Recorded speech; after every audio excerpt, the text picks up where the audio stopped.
Avez-vous déjà prié avec toute la force de votre âme et eu l'impression que personne n'écoutait? Avez-vous déjà plié le genou, fermé les yeux, ouvert votre cœur et imploré avec sincérité, et le silence fut votre seule réponse? Vous êtes-vous déjà demandé si le divin, simplement, ne se souciait pas de vous? S'il existait quelqu'un de l'autre côté, si toute cette dévotion, toute cette foi, tous ces efforts n'était qu'une conversation avec le vide? Eh bien, Rudolf Steiner, l'un des plus grands chercheurs du monde spirituel ayant jamais existé, a révélé une vérité perturbante sur la prière. Il a affirmé qu'il existe des moments spécifiques où vos prières n'atteignent pas le monde spirituel, non pas parce que le divin n'existe pas, non pas parce que les sphères spirituelles sont fermées, mais parce que quelque chose à l'intérieur de vous, quelque chose dont vous n'avez même pas conscience, bloque le passage. Et le plus choquant, c'est que la majorité des gens prient exactement de cette façon, toute leur vie, sans jamais s'en rendre compte. Si vous avez le sentiment que vos prières ne sont pas exaucées, si vous portez en vous un vide spirituel, qu'aucune prière récitée ne semble combler, si vous avez déjà remis en question votre propre foi, parce que le ciel reste silencieux, quand vous en avez le plus besoin, alors, ce que vous allez découvrir aujourd'hui pourrait changer radicalement la façon dont vous vous connectez avec le divin. Car Rudolf Steiner n'a pas seulement identifié le problème, il a révélé le mécanisme exact, les forces spirituelles impliquées et la méthode précise, pour que votre prière traverse toutes les barrières et parvienne intacte au monde spirituel. Et cette connaissance a été ignorée par les institutions religieuses pendant plus d'un siècle. Commençons par le plus fondamental. Qu'est-ce qu'une prière pour Rudolf Steiner?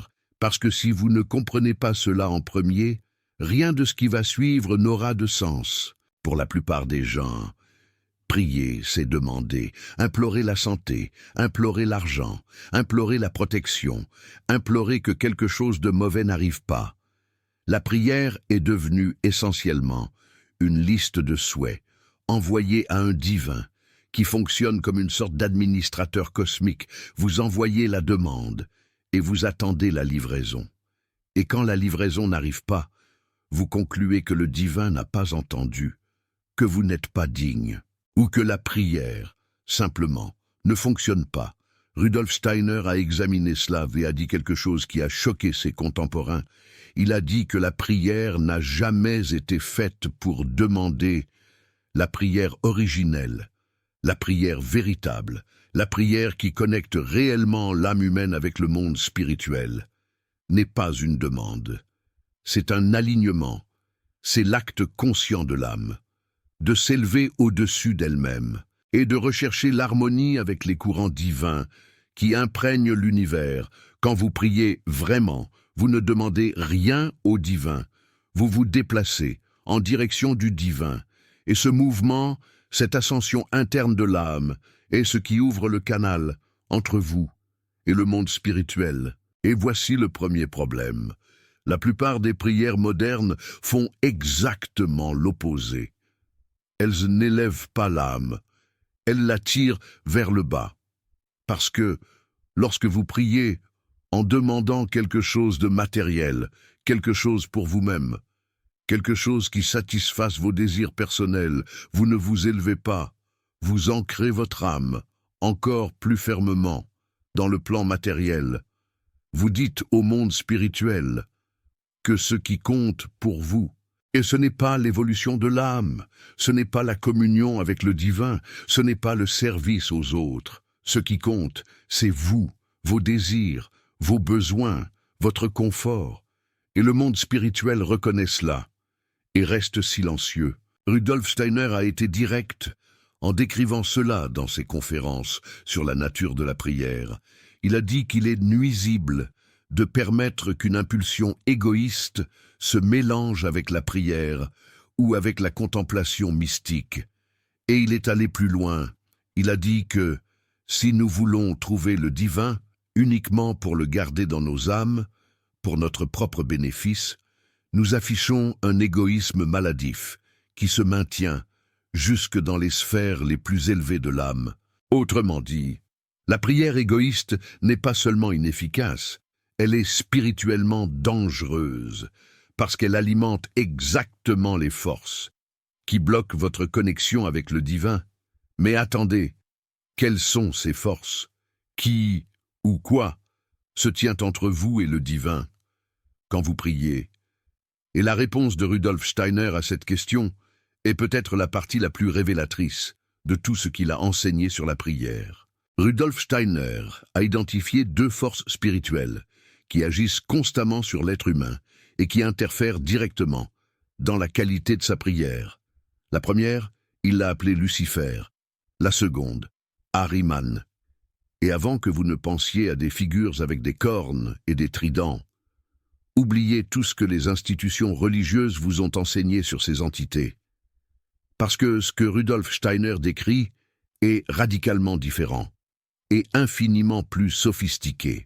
Lucifer, dans la vision de Rudolf Steiner, n'est pas le diable. Lucifer est une force spirituelle qui agit dans la sphère des sentiments, des émotions, de l'exaltation. Lucifer inflate, il vous fait vous sentir spécial, choisi, illuminé. Il fait de votre prière une performance spirituelle.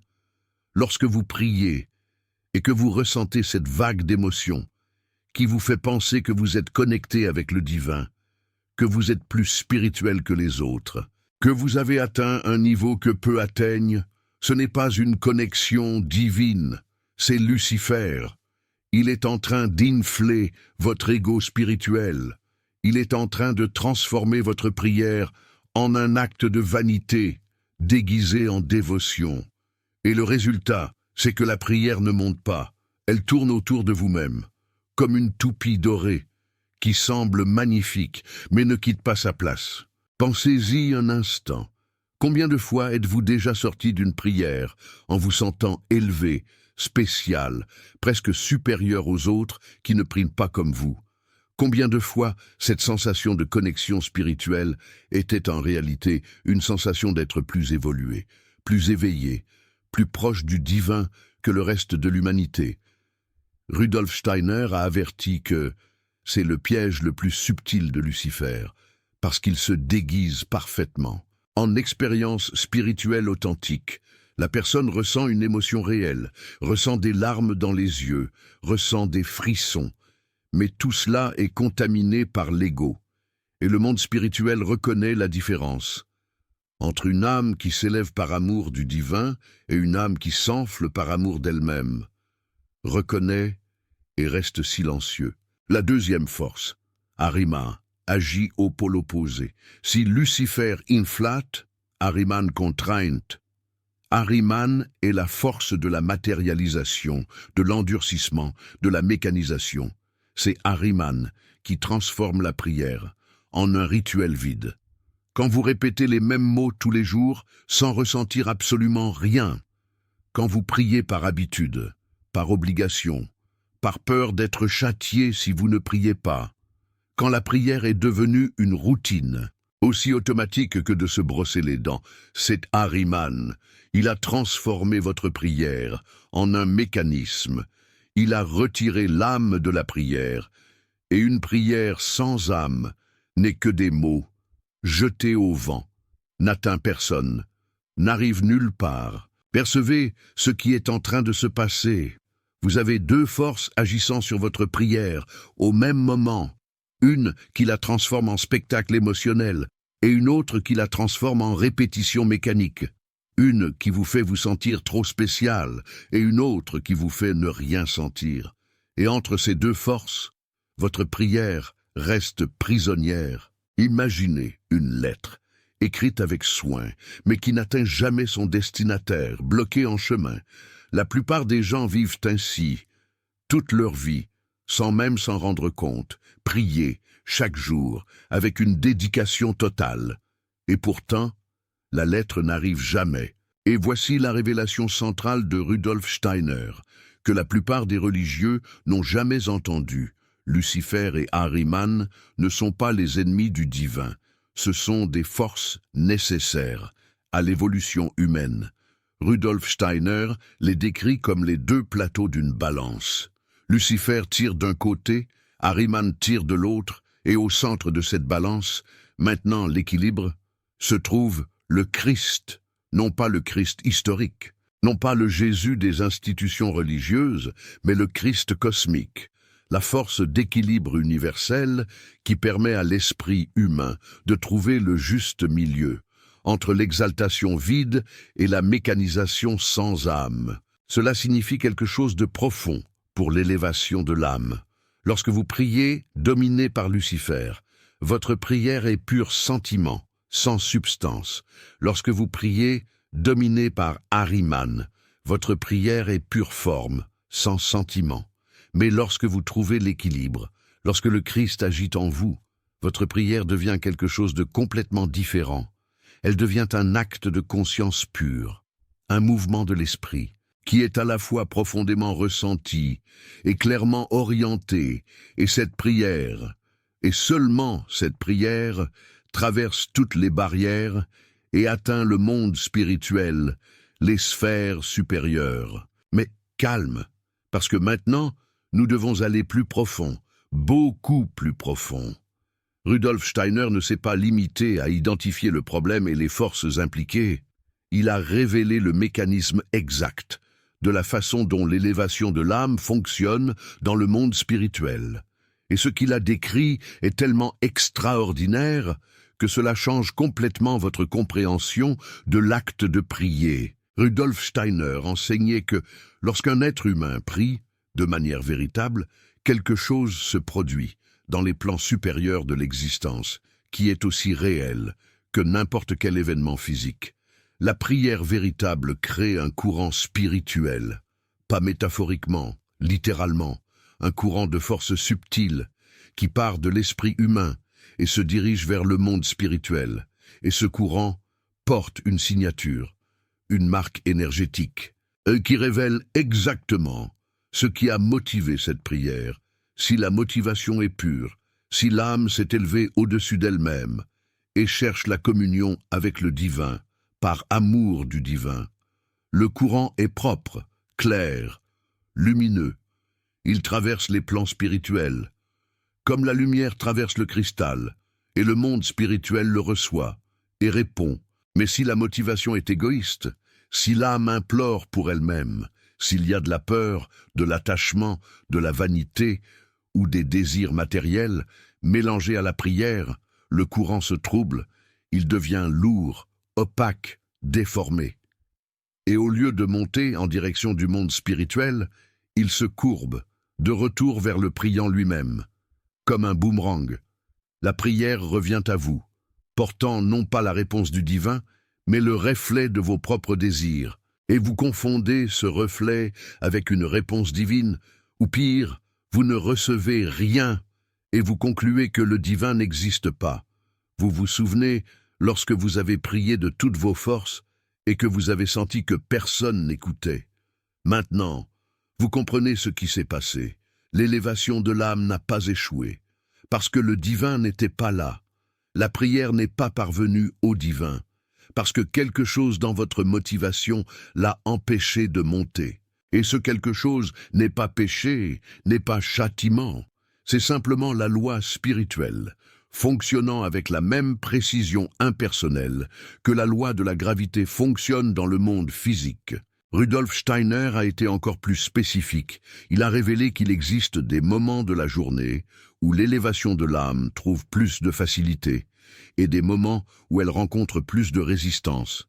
Et cela est directement lié au rythme des forces spirituelles qui agissent sur la Terre. Selon l'anthroposophie, la nuit n'est pas simplement l'absence de lumière solaire. La nuit est la période où le corps astral et le jeu de l'être humain se séparent partiellement du corps physique et du corps éthérique pendant le sommeil. Cette séparation crée une vulnérabilité. Les forces ahrimaniques, qui sont plus actives, dans les heures avant l'aube, trouvent plus de facilité pour influencer l'esprit humain pendant cette période. Et c'est justement pour cela que beaucoup de personnes se réveillent entre 3 et 4 heures du matin, avec des pensées angoissantes, des peurs irrationnelles, ou des sensations d'abandon spirituel. Ce n'est pas une coïncidence. C'est l'effet d'Ahriman, agissant sur un esprit temporairement non protégé. Et si vous priez dans cet état, si vous vous levez au milieu de la nuit, tourmenté par l'angoisse, et que vous essayez d'implorer, la probabilité que votre élévation de l'âme soit contaminée par la peur et le désespoir est très élevée, non pas parce que vous faites quelque chose de mal, mais parce que les forces qui agissent à ce moment-là teintent votre prière de leur propre qualité. L'élévation de l'âme de la nuit ne monte pas propre, elle monte chargée d'Ahriman, et le monde spirituel la reçoit, comme ce qu'elle est, non pas une demande d'aide, mais une émission de peur. Et maintenant vient le contrepoint. Rudolf Steiner a également révélé les moments idéaux pour l'élévation de l'âme, et ce qu'il a enseigné à ce sujet est d'une beauté que peu connaissent. Rudolf Steiner disait qu'il existe 2 moments de la journée, où la communion entre l'être humain et le monde spirituel est naturellement plus ouverte. Le premier est juste après le réveil, dans les premières minutes du matin, lorsque la conscience revient au corps physique, mais porte encore avec elle les impressions du monde spirituel, visitées pendant le sommeil. Dans ce bref intervalle, l'âme se trouve dans une espèce de seuil entre 2 mondes, et sur ce seuil, une élévation de l'âme faite avec conscience et dévotion trouve un chemin étonnamment propre, vers le haut. Le second moment est à la fin de la journée, avant de s'endormir. Et ce second moment est peut-être le plus puissant et le moins connu. Rudolf Steiner recommandait un exercice spécifique qu'il appelait la rétrospective de la journée. Dans cet exercice, vous revivez les événements de la journée, dans l'ordre inverse, de la fin vers le début, en observant vos actions, non pas de votre point de vue, mais du point de vue des autres. Vous sentez ce que les autres ont ressenti, en résultat de vos actions. Et cet acte de sortir de soi-même, de transcender l'ego et d'expérimenter la perspective d'autrui est en soi une forme profonde d'élévation de l'âme, parce que c'est exactement ce que l'élévation de l'âme véritable fait. Elle vous sort de vous-même et vous met en contact avec quelque chose de plus grand. La rétrospective de la journée a un effet additionnel que Rudolf Steiner considérait comme fondamental. Lorsque vous revivez la journée à l'envers, vous entraînez votre esprit à se libérer de la séquence temporelle. Dans le monde spirituel, le temps ne fonctionne pas comme dans le monde physique. Il n'existe pas d'avant et d'après. Tout est simultané. Et lorsque votre esprit pratique cette inversion temporelle tous les soirs, elle développe graduellement la capacité de percevoir des réalités qui existent en dehors du temps linéaire. Et cette capacité, cette expansion de la perception, est exactement ce qui rend votre élévation de l'âme capable d'atteindre des dimensions spirituelles qui étaient auparavant hors de votre portée, mais Rudolf Steiner est allé encore plus profond. Et ce qu'il a révélé sur le Notre Père est peut-être la démonstration la plus extraordinaire de la façon dont l'élévation de l'âme fonctionne au niveau spirituel. La plupart des chrétiens récitent le Notre Père comme une prière unique. Cette phrase répétée machinalement, souvent sans la moindre réflexion sur leur signification profonde. Rudolf Steiner a contemplé cette prière et y a décelé une vérité que la théologie conventionnelle n'avait jamais saisie. Il a compris que les 7 demandes du Notre Père correspondent exactement aux 7 corps, ou principes, qui constituent l'être humain dans l'anthroposophie. Notre Père qui es aux cieux, que ton nom soit sanctifié. Cette première requête, selon Rudolf Steiner, correspond au principe le plus élevé de l'être humain, le moi spirituel. Lorsque vous prononcez ces mots, que ton nom soit sanctifié, vous implorez que le principe divin en vous soit purifié, reconnu, honoré. Vous reconnaissez qu'à l'intérieur de vous réside quelque chose de sacré, qui porte le nom du divin. Que ton règne vienne. Cette seconde demande correspond à l'esprit de vie, le principe qui relie l'être humain individuel au royaume spirituel collectif. Lorsque vous demandez que le règne vienne, vous implorez que les forces du monde spirituel descendent et imprègnent votre vie terrestre, que le ciel ne soit pas un lieu lointain, mais une présence agissante, ici et maintenant. Que ta volonté soit faite sur la terre comme au ciel. Cette troisième pétition correspond à l'homme-esprit, le principe le plus élevé de tous, la volonté divine agissant à travers l'être humain. Lorsque vous prononcez cette phrase avec conscience, vous abandonnez littéralement votre volonté personnelle à la volonté cosmique.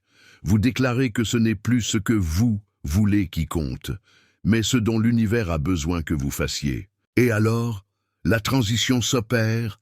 Les trois premières demandes sont ascendantes, elles vont de l'humain vers le divin. Les quatre dernières sont descendantes, elles ramènent le divin vers l'humain. Donne-nous aujourd'hui notre pain de ce jour. Cette quatrième requête correspond au corps physique. C'est la demande la plus basique, la plus terrestre, la plus humble. Nourris mon corps pour que je puisse servir. Notez qu'il ne s'agit pas de demander la richesse ou la prospérité, mais simplement le pain de ce jour, le minimum nécessaire, le strict suffisant pour continuer à exister et à servir. Pardonne-nous nos offenses, comme nous pardonnons aussi à ceux qui nous ont offensés. Cette cinquième pétition correspond au corps éthérique, le corps des forces vitales et de la mémoire. Le corps éthérique porte les registres de tout ce que vous avez fait et de tout ce qu'on vous a fait, les rancœurs, les regrets, les amertumes. Lorsque vous demandez pardon et offrez le pardon, vous nettoyez le corps éthérique. Vous libérez ses marques. Vous permettez à l'énergie vitale de circuler à nouveau sans obstruction et ne nous laisse pas succomber à la tentation. Arrêtez-vous et percevez la profondeur de ce que Rudolf Steiner révèle. Chaque demande du Notre Père n'est pas simplement une phrase pieuse, c'est un outil de guérison spirituelle, ciblant une couche spécifique de votre être. Et lorsque vous comprenez cela, lorsque vous récitez le Notre Père avec pleine conscience que chaque phrase agit sur un niveau différent de votre nature, la prière se transforme d'une répétition mécanique en une chirurgie spirituelle d'une précision absolue. Cette sixième demande correspond au corps astral, le corps des désirs, des émotions, des passions. Le corps astral est le champ où Lucifer opère avec le plus de force. Les tentations ne sont pas seulement des tentations morales, ce sont des impulsions du corps astral qui tirent l'âme vers le bas, vers le plaisir immédiat, vers la satisfaction égoïste, vers l'exaltation vide. Lorsque vous demandez de ne pas succomber à la tentation, vous implorez la force de résister aux séductions lucifériennes qui déforment vos désirs. Mais délivre-nous du mal. La septième et dernière demande correspond au moi, l'essence divine individuelle de l'être humain. Le mal, dans la conception de Rudolf Steiner, n'est pas une force externe, démoniaquement opposée au divin. Le mal, c'est Ahriman. C'est la force qui cristallise, qui endurcit, qui matérialise, qui sépare l'être humain du monde spirituel. Lorsque vous demandez à être délivré du mal, vous implorez d'être libéré de l'emprisonnement dans la matière, de l'illusion que le monde physique est tout ce qui existe, du mensonge que vous n'êtes qu'un corps. Vous saisissez ce que Rudolf Steiner vient de révéler? Le Notre Père n'est pas une prière simple, c'est une prière parfaite. C'est une carte complète de la nature humaine, déguisée en prière. Et chaque fois que quelqu'un la récite machinalement, sans conscience de ce que chaque demande signifie réellement, il gaspille l'outil spirituel le plus puissant qui ait jamais été donné à l'humanité. Et c'est le point crucial qui relie tout ce dont nous avons parlé jusqu'à présent. L'heure à laquelle le divin écoute le moins vos prières n'est pas une heure de l'horloge. C'est un état de conscience. C'est l'état dans lequel vous priez sans savoir pourquoi vous priez, dans lequel vous répétez des mots sans ressentir le poids de chacun, dans lequel vous demandez des choses pour vous-même au lieu de vous offrir au dessein supérieur, dans lequel vous êtes dominé par Lucifer ou Ahriman sans vous en rendre compte. Et cet état peut durer quelques minutes ou des années entières.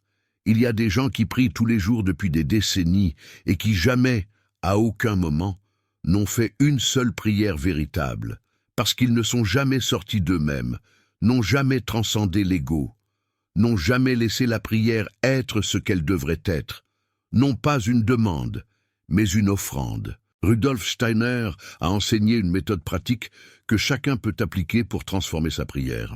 Et cette méthode est d'une simplicité qui cache une profondeur énorme. Premièrement, avant de prier, faites silence intérieur, pas le silence de la pièce, le silence de l'esprit.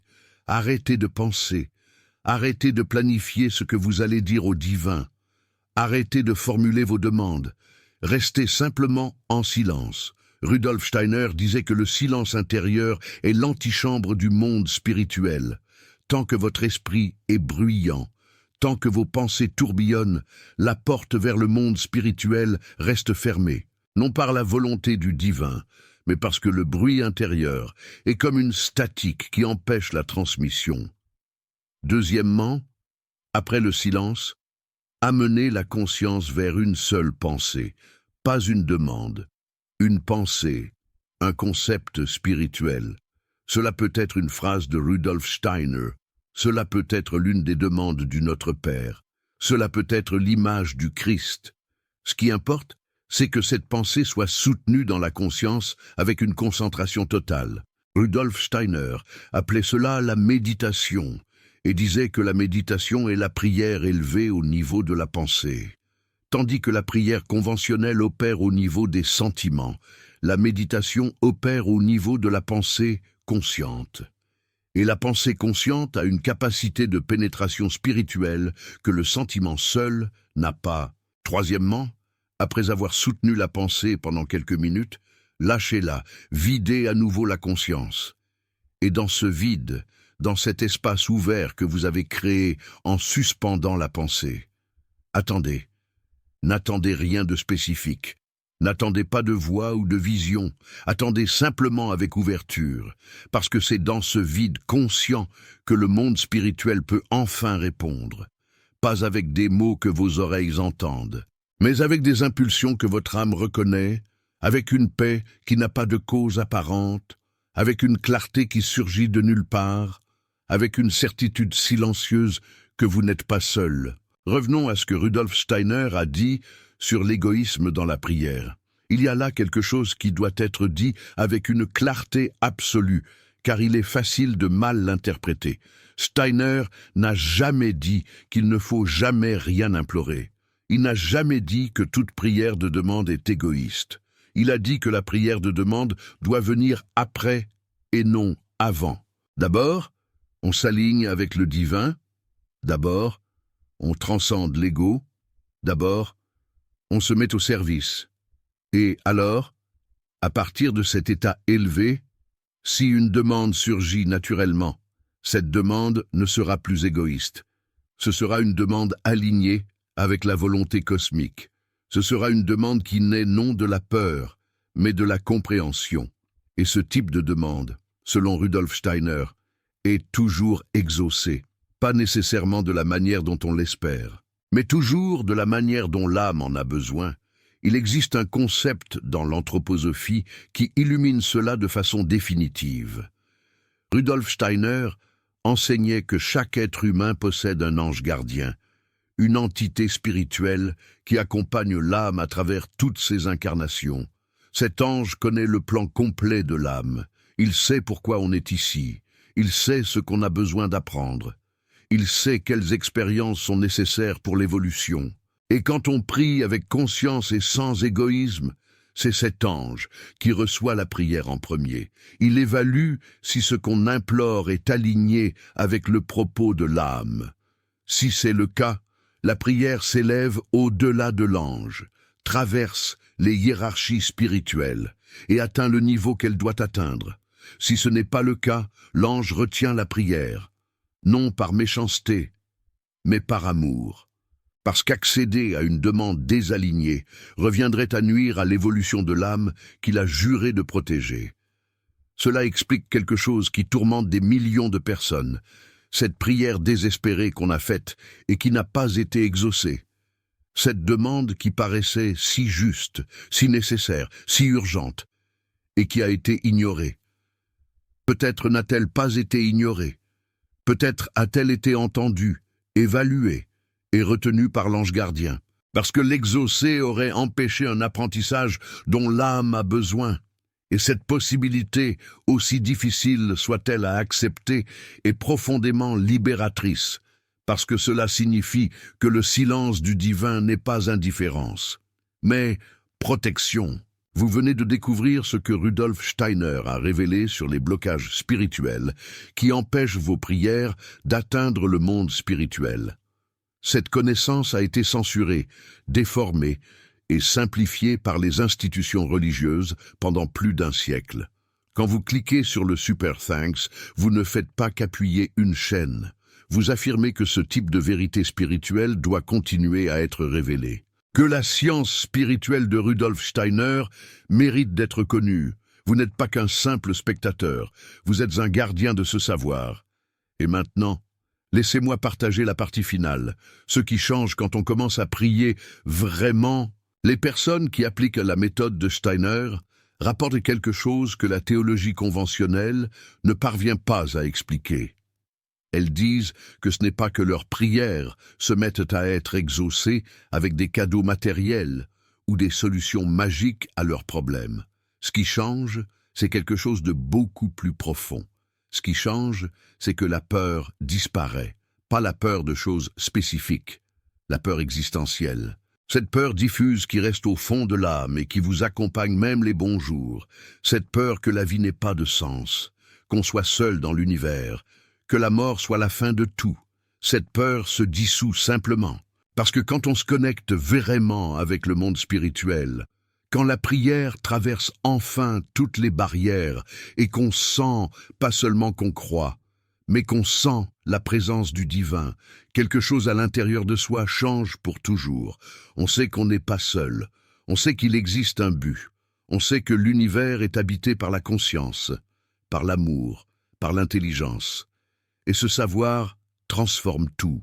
Rudolf Steiner a rapporté que beaucoup de ses élèves, en appliquant ces principes de façon consistante pendant des semaines ou des mois, commençaient à noter des changements subtils, mais inconfondibles dans leur vie, des synchronicités qui ne pouvaient pas être expliquées comme de simples coïncidences, des rencontres avec des personnes exactement au bon moment, des réponses à des questions internes qui surgissaient non comme des mots, mais comme des certitudes silencieuses, des rêves extraordinairement vifs qui semblaient contenir des messages du monde spirituel.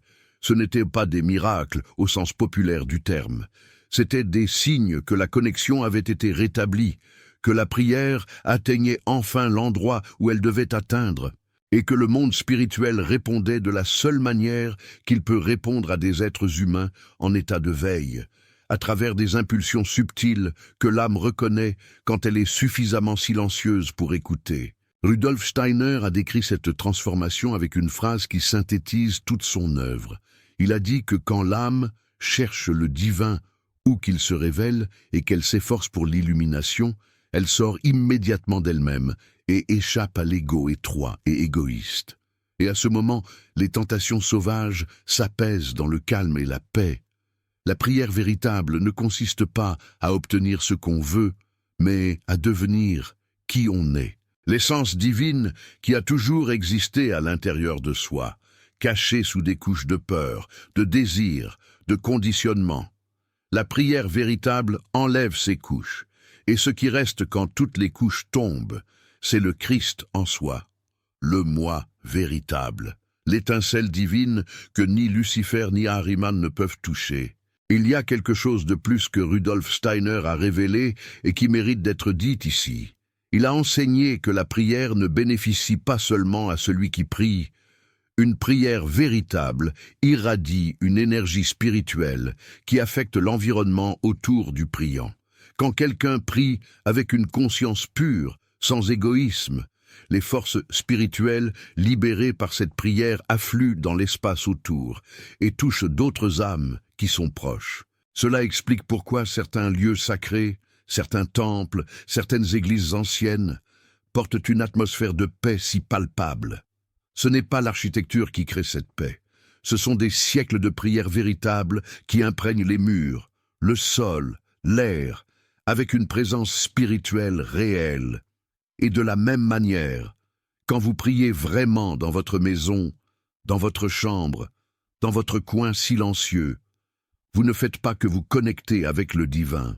Vous transformez l'espace autour de vous en un petit sanctuaire, et les personnes qui vivent avec vous, même sans le savoir, sentent les effets de cette transformation.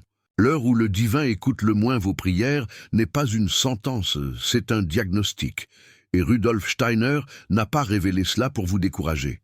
Il l'a révélé pour vous libérer, pour que vous arrêtiez de prier dans l'obscurité et que vous commenciez à prier dans la lumière, pour que vous arrêtiez d'envoyer des mots vides vers le ciel et que vous commenciez à élever votre âme entière en direction du monde spirituel, pour que votre prière cesse d'être un monologue désespéré et se transforme en un dialogue sacré, parce que quand on apprend à prier vraiment, le divin n'a pas besoin de vous entendre. Vous et le divin devenez une seule et même chose. Rudolf Steiner a dit que la prière égoïste est la forme la plus dangereuse de prier. Maintenant que vous savez cela, répondez-moi avec sincérité. Combien de fois dans votre vie avez-vous prié en implorant le divin uniquement pour vous-même? Et si vous pouviez revenir en arrière, prieriez-vous différemment? Rudolf Steiner nous enseigne que la véritable élévation de l'âme ne réside pas dans la demande égoïste, mais dans l'offrande de soi. Si seulement vous pouviez revoir votre passé spirituel, ces moments où l'écho de vos prières résonnait dans le silence de votre cœur. Est-ce que le reflet que vous y trouveriez serait celui d'une soif insatiable ou celui d'une source jaillissante de gratitude? Laissez un commentaire ci-dessous, car je lis chaque commentaire, et cette conversation est essentielle. Elle doit absolument avoir lieu. Qu'est-ce qui, selon vous, obstrue le chemin de notre communion avec le divin? Est-ce Lucifer, Ahriman, ou bien les institutions religieuses elles-mêmes qui ont érigé des murs là où il ne devrait y avoir que des ponts? Il est temps de réévaluer notre relation avec la prière, de la dépouiller de ses oripeaux d'égoïsme et de la revêtir de la lumière pure, de l'amour désintéressé.